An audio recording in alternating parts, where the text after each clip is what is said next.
तहरीक इंसाफ इस्तीफ़े तो दे बैठी, लेकिन लगता है कि वो इस्तीफ़ों के मामले में बहुत ज़्यादा कन्फ्यूजन का शिकार है। कभी वो हाई कोर्ट भागते हैं तो कभी सुप्रीम कोर्ट भागते हैं और ये मुद्दा इख्तियार किया जाता है कि हमारे इस्तीफ़े जो स्पीकर की जानिब से मंजूर किए गए हैं वो वापस किए जाएँ, या फिर मरलावार इस्तीफ़ों की मंजूरी की बजाय ओवरऑल तहरीक इंसाफ के तमाम अरकान कौमी असम्बली के इस्तीफ़े जो हैं वो मंजूर किए जाएँ। ये तहरीक इंसाफ का एक मौक़िफ़ है जो वो अदालतों में अपना रही है। ऑलरेडी हाई कोर्ट में पहले इन्होंने रजू किया था हाई कोर्ट से, लेकिन हाई कोर्ट ने उनकी दरख्वास्त मुस्तरद कर दी और फिर वो मरलावार इस्तीफ़ों की मंजूरी के ख़िलाफ़ जो है यहाँ पर सुप्रीम कोर्ट में आए, तो सुप्रीम कोर्ट के चीफ जस्टिस ने उनको एक मौका दिया कि आप दोबारा से सोच लें, कहीं आप वापस तो नहीं जाना चाहते। तो वो केस तो पेंडिंग है, लेकिन इसी असना में एक वीडियो आती है, एक ऑडियो आती है जिसमें पीटीआई के मखसूस इस्तीफ़े मंजूर करने से मुतल्लिक वज़ीर आज़म और उसके दीगर जो मुआविनीन हैं उनकी ऑडियो लीक्स होती है। तो उस ऑडियो लीक्स को बेस बनाकर, बुनियाद बनाकर दोबारा से तहरीक इंसाफ जो है वो हाई कोर्ट से रजू कर लेती है। तो हाई कोर्ट में आज उस मैटर की समाअत होती है, तो चीफ जस्टिस अतर मिनल्ला जो है इसकी सेर हासिल समाअत करते हैं और समाअत में बार बार तहरीक इंसाफ से पूछा जाता है कि आपने इस्तीफ़े तो दिए, अब वो स्पीकर का डोमेन है और स्पीकर ने जो मंजूर किए, अगर आप कहते हैं कि स्पीकर ने खिलाफ कानून मंजूर किए तो भी बता दें, लेकिन उन्होंने कहा कि हमें तो नज़र आ रहा है कि स्पीकर ने जेन्युइनली आपके इस्तीफ़े जो हैं वो मंजूर किए हैं और जो प्रोसेस होता है इस्तीफ़ा मंजूर करने का उन्होंने वो उस प्रोसेस को फुलफ़िल किया, तो फिर आपको एतराज़ क्या है। तो इस पर उन्होंने कहा कि हमें एतराज़ है कि हमारे चंद इस्तीफ़े क्यों मंजूर किए गए हैं। तो उन्होंने कहा कि आप हमें बता दें कि आप वापस पार्लियामेंट में जाना चाहते हैं। हम तो यही चाहते हैं कि अवाम ने आपको मैंडेट दिया, अवाम ने आपको जो है वोट दिए और इस वजह से वोट दिए कि आप उनके हलके की, आप उनकी अवाम की नुमाइंदगी जो है वो पार्लियामेंट में कर सकें, लेकिन आप अपनी पार्टी पॉलिसी की वजह से उनकी नुमाइंदगी करने की बजाय बाहर बैठ गए हैं। तो अगर आप वापस जाना चाहते हैं तो अदालत को बता दें। फिर अदालत ने उनको वक्त दिया, तो इस पर वकील अली ज़फ़र ने जो है अदालत को कहा कि मुझे कुछ वक्त दे दिया जाए, मैं ऊपर पटिशनर से हिदायत ले लेता हूँ और पूछ लेता हूँ, पता कर लेता हूँ कि क्या उन्होंने वापस जाना है या नहीं जाना या जो भी। तो बहरहाल समाअत में वक्फ़ा हुआ, वक्फ़े के बाद दोबारा समाअत हुई तो अली ज़फ़र ने बरमला अदालत को ये बताया कि ये तो पार्टी पॉलिसी है, ये तो हमारी सियासत है, हम अदालत हमारी सियासत को की डोमेन में नहीं जो है इंटरफेरेंस कर सकती। हमारे चेयरमैन यानी कि तहरीक इंसाफ के चेयरमैन इमरान खान का ये फ़ैसला था कि हम पार्लियामेंट का हिस्सा नहीं बनेंगे, तो इस वजह से हम बाहर बैठे हैं। तो अब हमारी मर्ज़ी है हम जाएँ या ना जाएँ, अदालत को का इससे कोई सरोकार नहीं होना चाहिए। तो उन्होंने कहा कि तो फिर आपके इस्तीफ़े तो फिर ठीक मंजूर हुए हैं, जब आपने जाना नहीं है पार्लियामेंट के बिज़नेस से, अब आपका कोई काम नहीं रह गया, तो फिर आपने इस्तीफ़ों के ख़िलाफ़ या इस्तीफ़ों की मंजूरी के ख़िलाफ़ यहाँ पर क्या लेने आ गए हैं। तो इस पर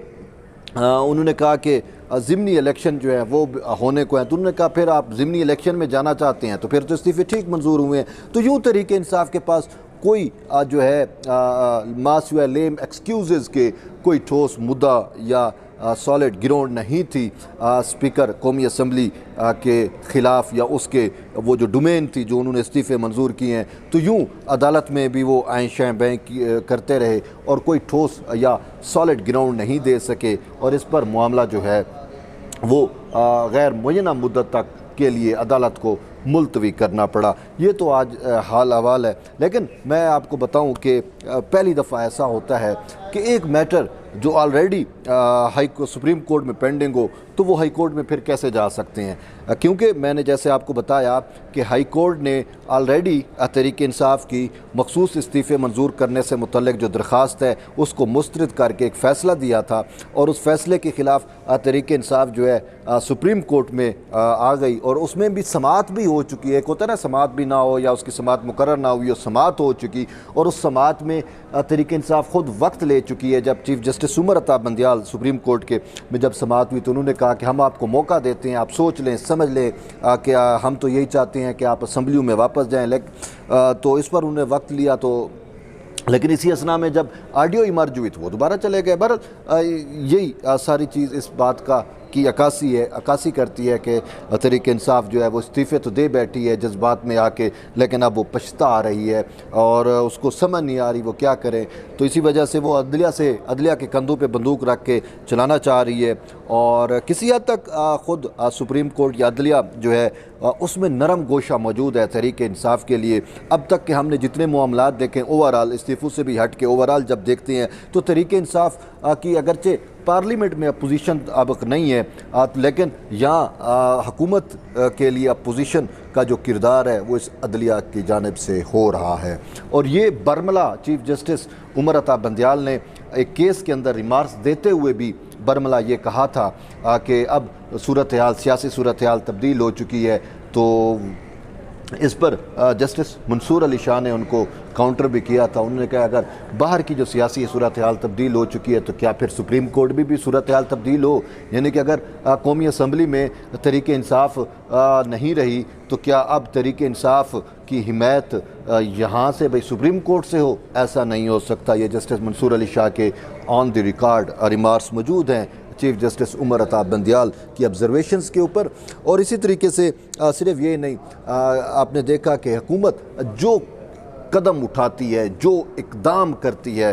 इमरान खान के ख़िलाफ़ या इमरान खान का ये जो सारा फसाद फैलाया हुआ है या उसकी ये जो नियो नाज़िज़म की सोच पनप रही है पाकिस्तान के अंदर, जिसको वो जिहाद का नाम ले रहा है, तो इन सब चीज़ों को काउंटर करने के लिए हुकूमत की जानिब से जो भी इक़दाम उठाया जाता है तो फ़ौरन अदलिया जो है वो कूदती है और हुकूमत की उन तमाम एक्सरसाइज़ को जो है गैर फ़ाल या नाकाम बना दिया जाता है। उसके ख़िलाफ़ मुकदमा दर्ज होते हैं तो बग़ैर पेश हुए इमरान खान को बेल भी मिल जाती है। आम कोई मुल्ज़िम का किसी का केस आता है तो ये सुप्रीम कोर्ट में बैठे जजेस कहते हैं जी अब वो बेल के असूल जो हैं वो यकसर मुख्तलिफ हो गए हैं, लेकिन अपने प्यारे अदालती सादिक अमीन के लिए ना ही कोई असूल है ना ही कोई कानून होता है, लेकिन चूँकि उनको फेवर देना होती है तो पूरे का पूरा जो तक इंसाफ का पलड़ा है वो इमरान खान के लिए झुक जाता है। तो कितना अफसोस तो यही है। अब हम क्या कह सकते हैं कि उस इस्लामी जमहूरिया पाकिस्तान की उस बड़ी अदलिया का जो एक प्ले बॉय को सादिक अमीन करार देकर हमारे सरों पे मुसल्लत करती है और फिर उसी को ही जो है बेल आउट करती नज़र आ रही है हर हमा किस्म के मुकदमात में। अब मैं आपको इसकी एक और मिसाल जो इसी सुप्रीम कोर्ट से है उसकी मैं आपको थोड़ा एक्सप्लेन करता हूँ। देखें, इमरान खान के सियासी मुखालफिन को ताहयात नहल सुप्रीम कोर्ट से किया गया, यानी कि नवाज़ शरीफ को जहांगीर तरीन का मामला तो वो एक बैलेंस एक्ट के तौर पे हुआ, जहांगीर तरीन ताहयात नहल हुए, लेकिन नवाज़ शरीफ को ताहयात नहल सुप्रीम कोर्ट ने किया। और उसको नहल करने के लिए इस सुप्रीम कोर्ट को कितने पापड़ बेलने पड़े वो सब आप